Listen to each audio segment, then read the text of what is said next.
Good morning. It's Vijay here. Welcome to yet another episode of Pre-Market Commentary. Today is Monday, 13th October 2025.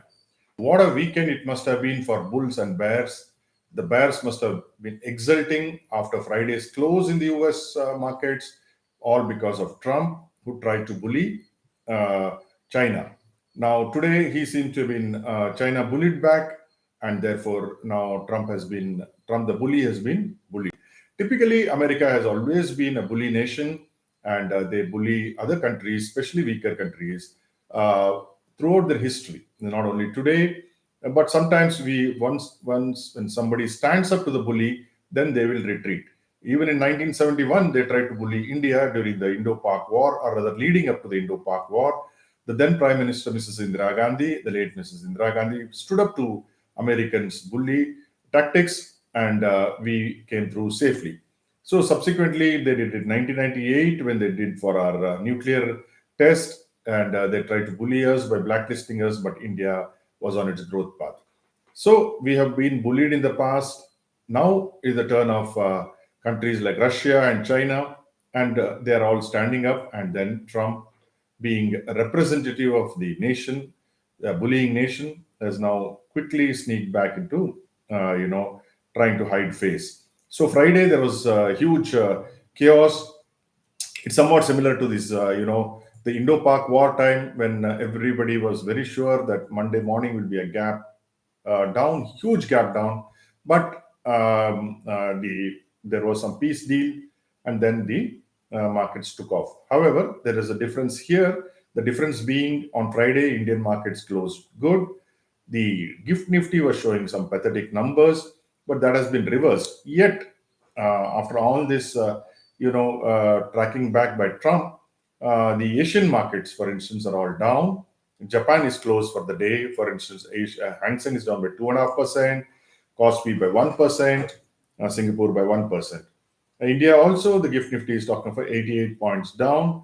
Yesterday I was very bullish on the market. I said these things won't last. But today I'm again cautiously bullish because you see it will again open with a not a very big gap, but if it opens with a gap, we will be buying. Today is also a free day where I show them show people on my Telegram group intraday free of cost, and so we intend to be buyers.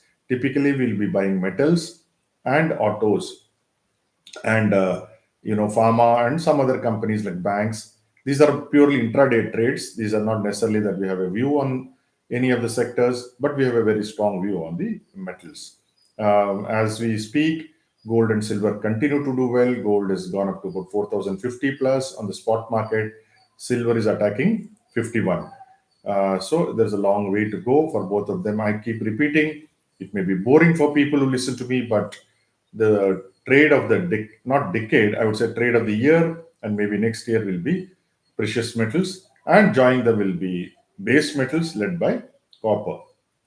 Another news: LG and Tata Capital list today. Last week we had a listing of WeWork, which did not do well.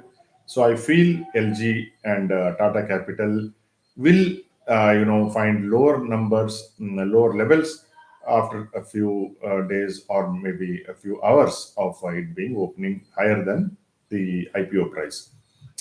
So Gift Nifty, as I said, is lower. Yesterday I was talking about mutual fund data. One thing which I wanted to emphasize today is that SIP flows continue. SIP flows have gone up by about 5% to 29,000. That is the saving grace because overall mutual fund inflows have been negative by 10%. From 33,000, they've gone to 30,000. 33,000 was lower by about 12,000 crores over the previous month, 45,000 crores, 33, and now it is 30. FIs continue to buy. On Friday, I had mentioned that this month FIs net selling is just 200 crores, whereas the DI is about more than 11,000 crores at the net level in the first 10 days. FIs bought about 450 crores, DIs bought 1,700 crores. Now FI for 4 days they've been buying. Hopefully they'll continue to buy. So as far as the weekly data is concerned, markets went up second time in a week. I had the biggest gain in 3 months, and all four frontline indices posted a gain of nearly 2%. Capital market and IT were the top gaining indices, which were up 5% each. 35 Nifty stocks went up in the week, which is very good. Breadth was very good. Then you had New Infosys, Max Healthcare, HCL Tech. HCL Tech, incidentally, is having its results today.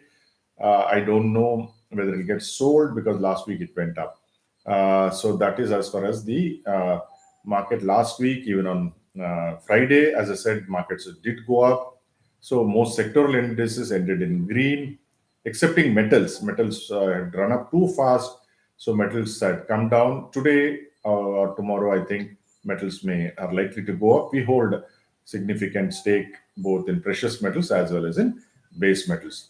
And global equities, I mentioned that there was a crash in the US markets across the board because of Trump's tantrums. And aftermarket, there was also further crash, especially in the Bitcoin and other cryptocurrencies. But I think they've all recovered, but not to the extent of the fall.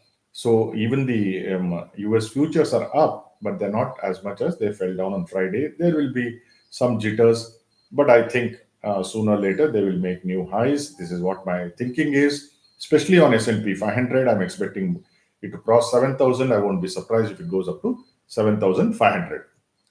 Commodities have recovered from their lows of Friday, but still Brent is trading below 63, which is very good for India, and so on and so forth. So, what are the resistances and supports for Nifty? I've raised supports from 25,000 to 25,100 to 25,150.